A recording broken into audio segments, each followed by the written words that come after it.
Even now, after the tragedy befallen us still stings, I search my memories for clues. I should have been more thorough in striving to uncover the secrets, root out the lies, and expose the deception of those who conspired against me. If only I could go back in time, back to the first time I met the woman in white. The fading summer left me out of health, out of spirits, and, if truth be told, out of money as well. I found employment as an art tutor to two young ladies of the wealthy Fairley family. As luck would have it, my train broke down, and I had to walk from the station to Limmeridge House by the light of the moon.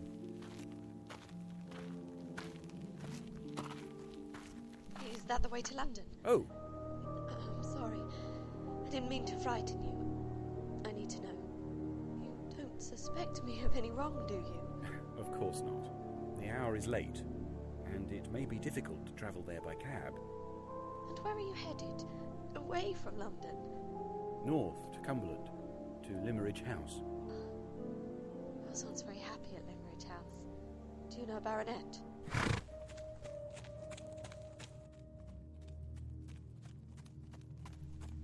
She's gone. How strange. Almost as if she was running from something. Or someone. Ah, Limmeridge House at last. It's now dawn, but I don't want to wake the servants. I'll have to find my own way into the house.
Heard that Lord Fairley is quite an eccentric old codger. He's installed puzzling devices to keep strangers away. He values his privacy.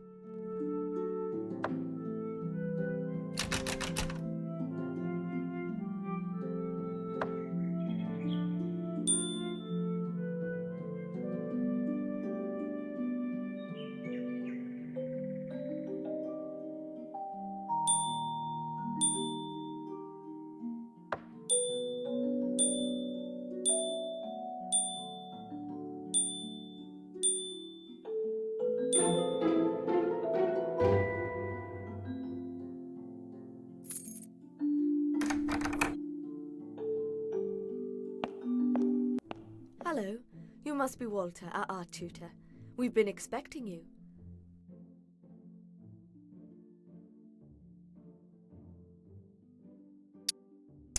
I am Marion. You'll be teaching art lessons to me and my sister Laura. Laura is not feeling well and is confined to her room for the day. My uncle, Lord Fairley, wishes to see you at once. He is an impatient old man.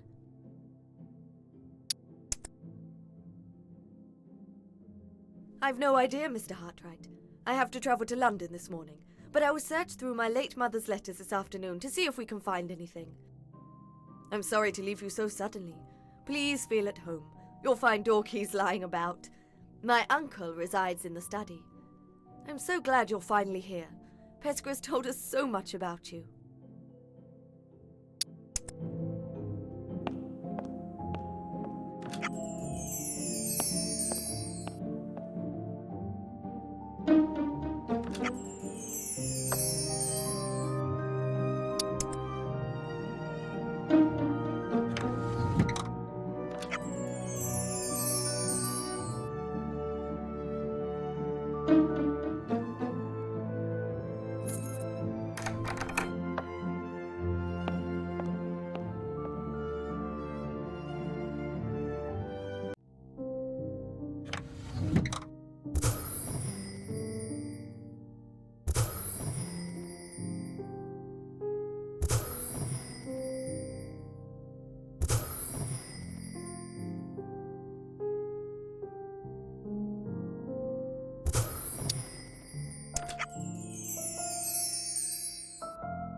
Mr. Hartraight, I've been expecting you.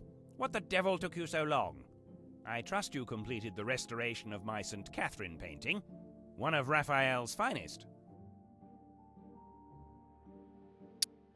Please don't bore me with these things. I don't have the nerves for it. You teach them whatever you like. As far as I'm concerned, your primary function will be to restore my Raphael etchings and assist with my numismatics. Do I make myself clear? You can start by finding the coins. They've been hidden about by those confounded servants. They'll be the death of me, I swear it.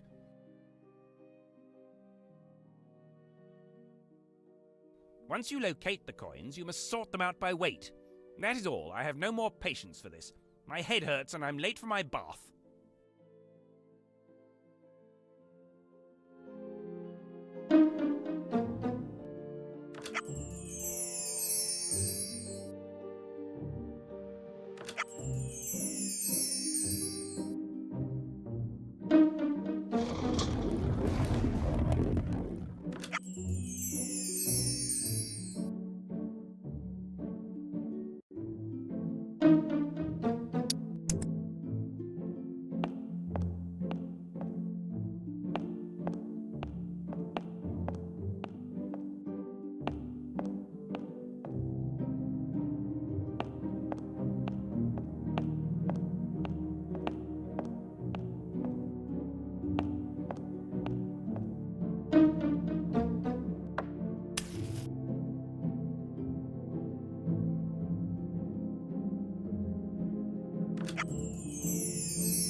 Mr. Hartraight, I'm so glad I found you.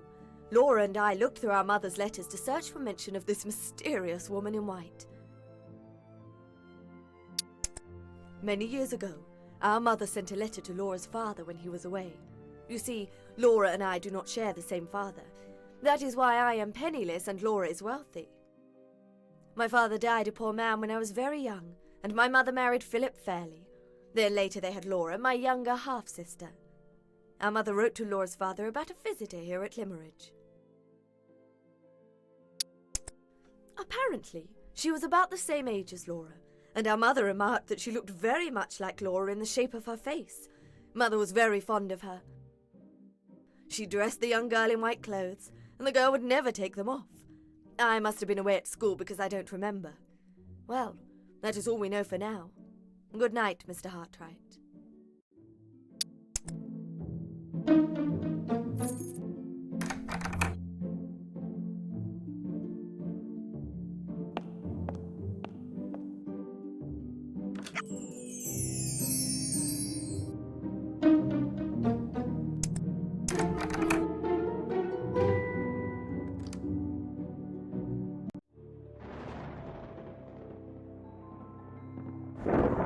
What's that? Near the gazebo?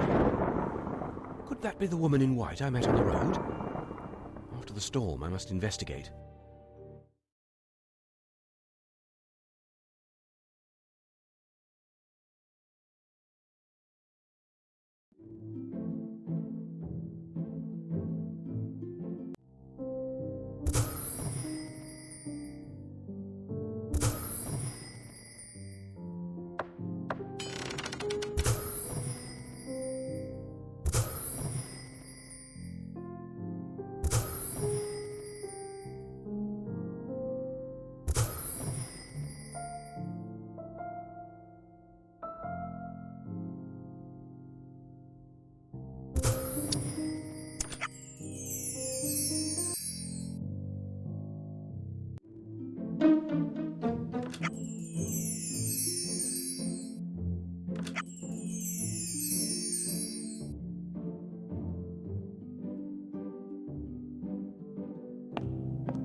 Walter! So wonderful to see you, my friend.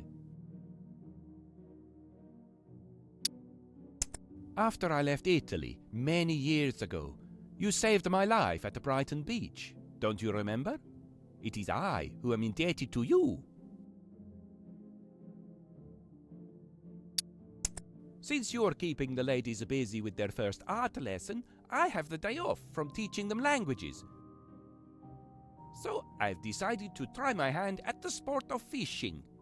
But I cannot seem to find all the parts of this fishing apparatus. Will you help me?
Mr. Hartraight, we're ready for our first art lesson.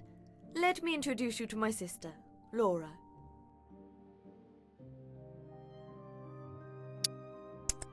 I hope you don't think I am mysterious, Mr. Hartraight. Now I know you are here, I find myself looking over my sketches as I used to look over my lessons when I was a little girl. I'm nervous for you to judge my work. I hope you will pay me no compliments. Because I shall believe all that you say to me, Mr. Hartraight.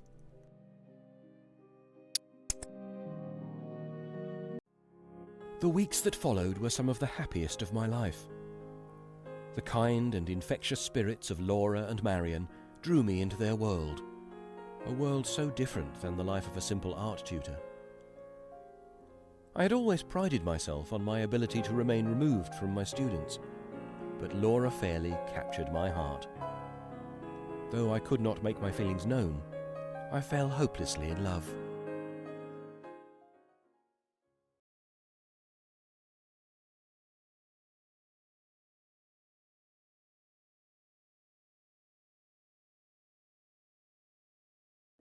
Mr. Hartraight, I am going to tell you at once in my own plain, blunt, downright language that I have discovered your secret. You have thoughtlessly allowed yourself to form an attachment, a serious and devoted attachment, I am afraid, to my sister Laura. No, not because you are a teacher of drawing, but because Laura is engaged to be married.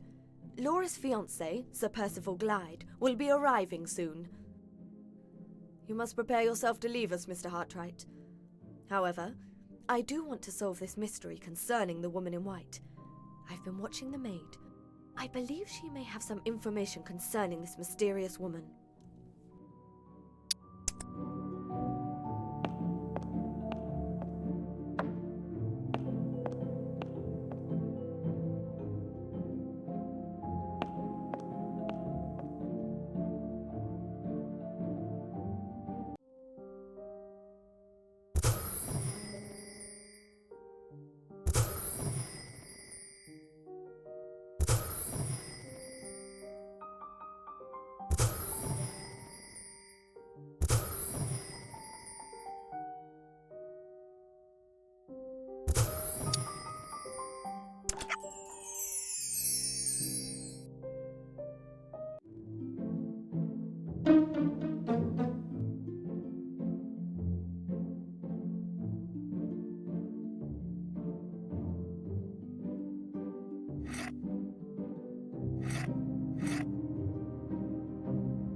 Mr. Arkwright? What are you doing in my private quarters? I often take walks by the lake, Mr. Arkwright. Don't see any crime in it, do you? Never seen any such thing as a woman dressed in white round these premises. However, I can tell you I just laid eyes on a young lady who appeared desperate to see you, Mr. Arkwright. Miss Laura Fairley is waiting for you in the parlour.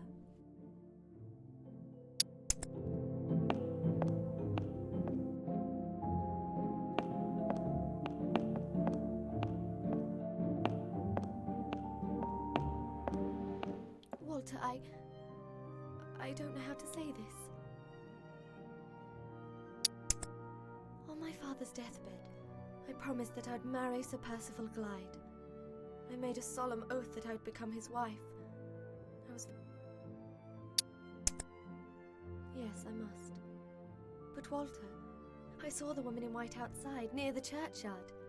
I don't know how to describe it, Walter, but I feel that she knows something. Something that is very important to my future. You must find her.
Walter, I saw the woman in white near my mother's grave.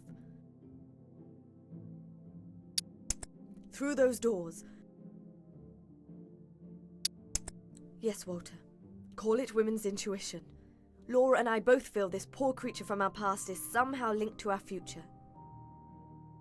Her mother adored her as a girl, so there must be some good in her. Please find out what she is trying to tell us.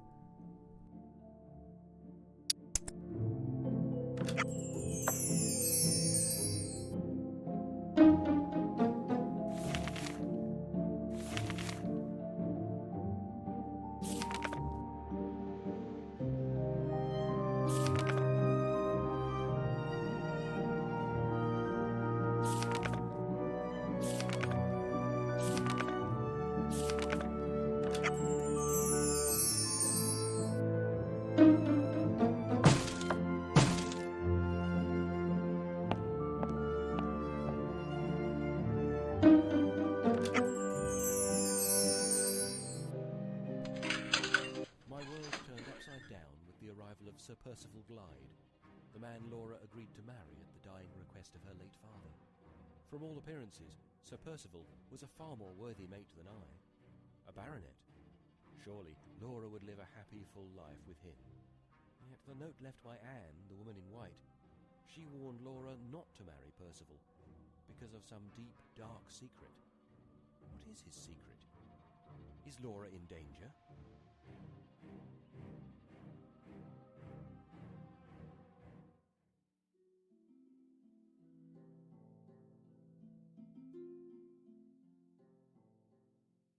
Broken-hearted, I left England for several months. During my absence, Laura married Percival, but things soon turned for the worse. While abroad, I received a letter from Marion, who said that Percival Glyde was not what he appeared. He was a desperate man, and Marion feared that Laura was in danger. So I dropped everything and made my way to Glyde's estate, the Blackwater Park. Marion said I would not be welcome there, so I entered secretly through the cellar doors.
Walter, I am so glad you came. I wasn't sure if my letter made it to you safely. Sir Percival is not what he appears to be. He is cruel to Laura. I believe he is having financial difficulties. He has tried to get Laura to sign some documents. Be another set of eyes and ears for me. Yesterday, Laura's aunt, Countess Fosco, and her Italian husband, Count Fosco, arrived here at Blackwater Park.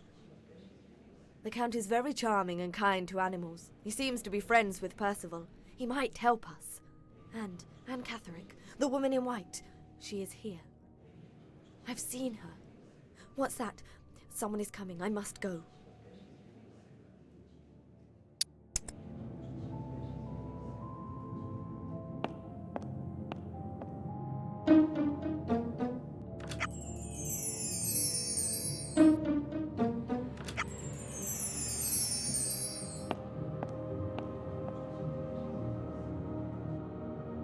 I overheard an encounter in the study.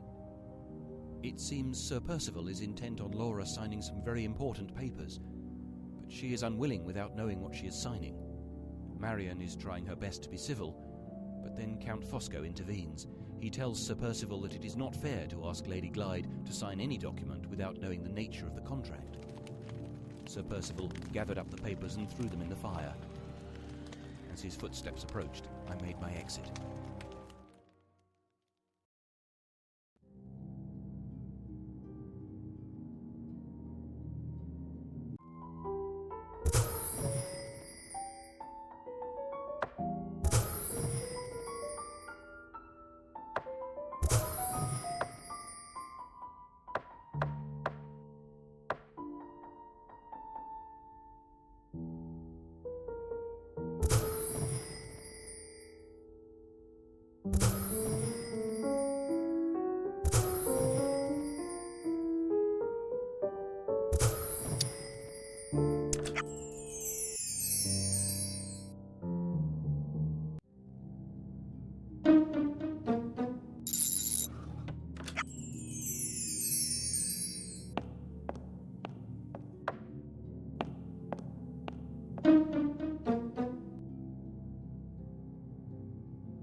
Mr. Hartright, my soul is relieved to see you. It's Anne Catherick. Sir Percival says that Anne has escaped from an insane asylum. He says she is dangerous and cannot be trusted. But she is risking her life to tell us something. Remember that note she left for me at my mother's grave? She knows something. A secret about Sir Percival. I don't know, but it must be something very damaging to Sir Percival. It is he who paid for Anne to be confined to the asylum. I found a note from Anne earlier today. She wants to meet by the boathouse. I am bringing her some food and a bag of clothing. The poor thing.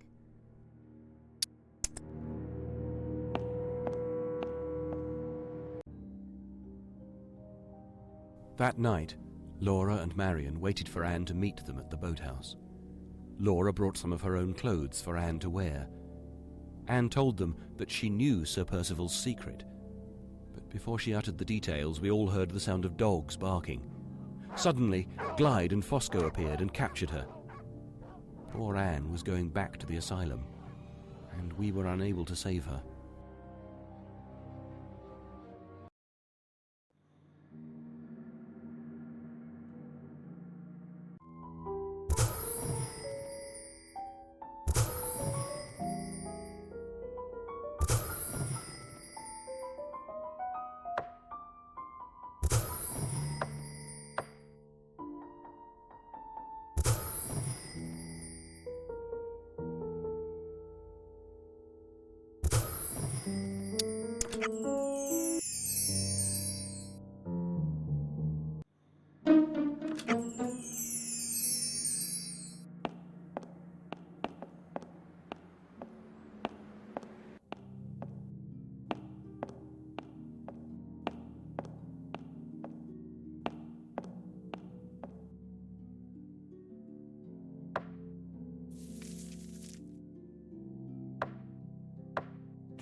I overheard a terrifying conversation between Sir Percival and Count Fosco. We are at a serious crisis in our affairs, Percival. And if we are to decide on the future at all, we must decide secretly tonight. When the bills are due, is there really and truly no earthly way of paying them but by the help of your wife? None. What have you actually got with your wife at the present moment? Nothing but the interest of her £20,000. Barely enough to pay our daily expenses. Is there nothing more that comes to you from your wife? Nothing. Absolutely nothing? Absolutely nothing. Except in case of her death. Ah, in the case of her death. What was that?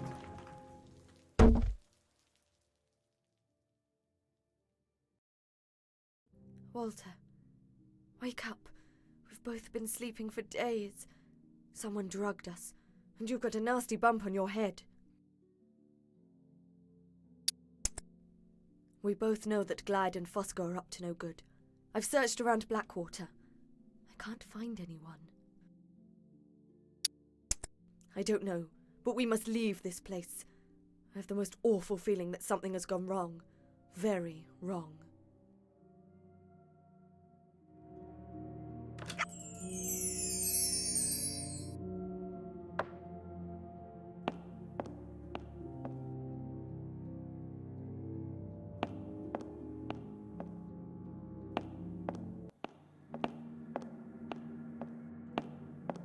Well, Mr. Arkwright, I see you've discovered the truth.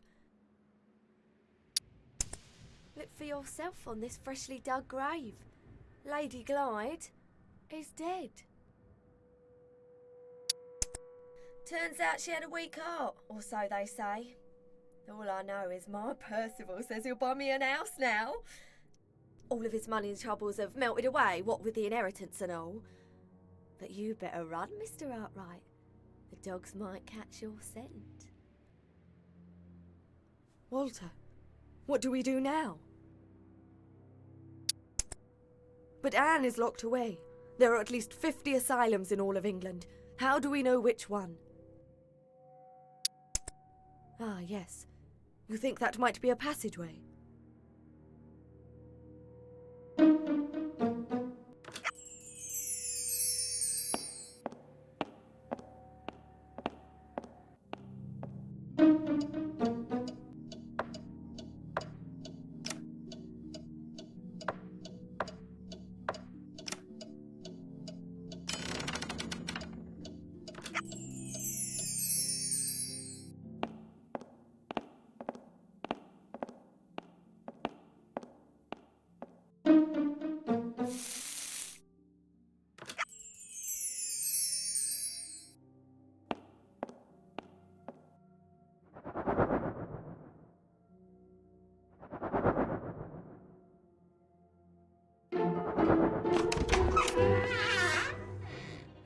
Marian and I fumbled our way through the dark passage, feeling somehow this hidden tunnel might lead us to Anne Catherick. Was it possible that Sir Percival had established a connection between his residence and the asylum which housed Anne?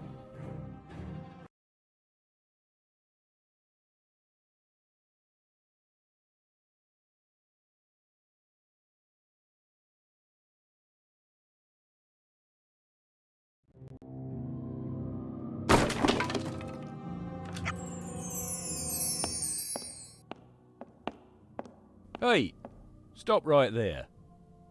We don't get many visitors here. Did Sir Percival Glyde send you? Well, you've come to the right place. But she's held in a very secure area. Orders of Mr. Glyde himself.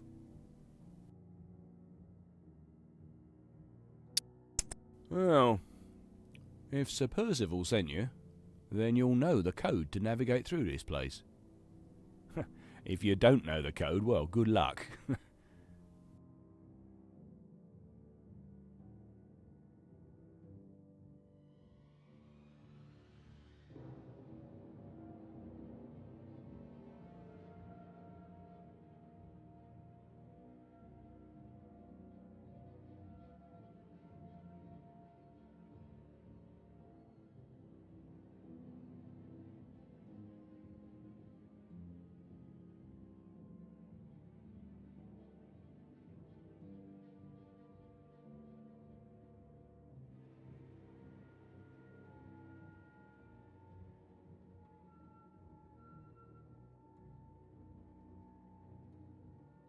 Hey, who are you? Where's my dinner? You lost someone, have you? And you say, once had a cat named Hen.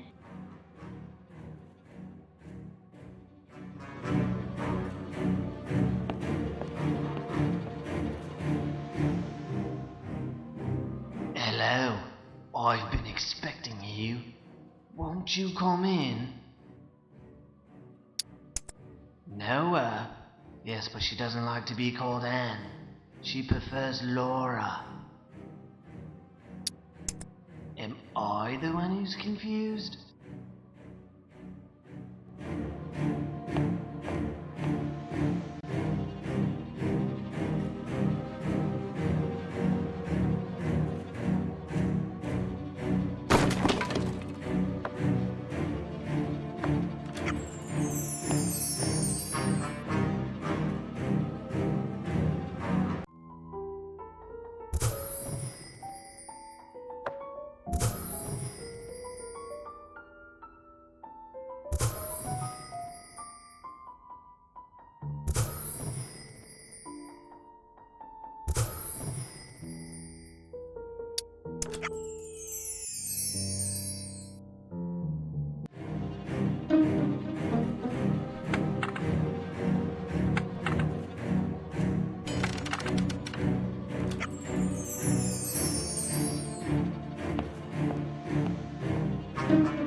To our amazement, we rescued Laura Fairley from the asylum and not Anne Catherick. We uncovered the diabolical plot of Fosco. After she was captured, Anne fell ill and died of a weak heart. Fosco seized the opportunity to have Anne and Laura switch places. So, Glyde and Fosco buried Anne Catherick in Laura Fairley's clothes and confined Laura to the asylum in Anne's clothing. No one would believe the feeble cries of this crazy woman who said she was Laura Fairley. The deception was complete. For all intents and purposes, Laura Fairley was dead, leaving Glyde, as her husband, the sole beneficiary of her estate. With Laura seemingly dead, Glyde and Fosco were free to split the inheritance money. But Glyde was obsessed with another secret, that he was born out of wedlock and had no legal right to the Glyde fortune. Anne Catherick knew his secret and paid for it with her life. 20 years earlier, Mrs. Catherick, Anne's mother, gave Glyde the keys to the vestry in exchange for expensive gifts. After he inherited Laura's money, Glyde was so worried his secret would be discovered that he visited the church vestry again to view the old record books he had doctored so many years ago. As fate would have it, he knocked over a lantern in that old broken-down church and died trying to escape the fiery blaze. With Marion's blessing, Laura and I were married, both in a penniless state. 6 months later, Laura's uncle died without children of his own, leaving Laura as rightful heir. I'm happy to report that Laura is expecting our firstborn, who will carry on the tradition of the Fairley family. Whatever became of Count Fosco, you ask? With Glyde dead and Laura Fairley restored to health and proper status, Fosco feared for his life and fled to Paris. But that is a story for another day.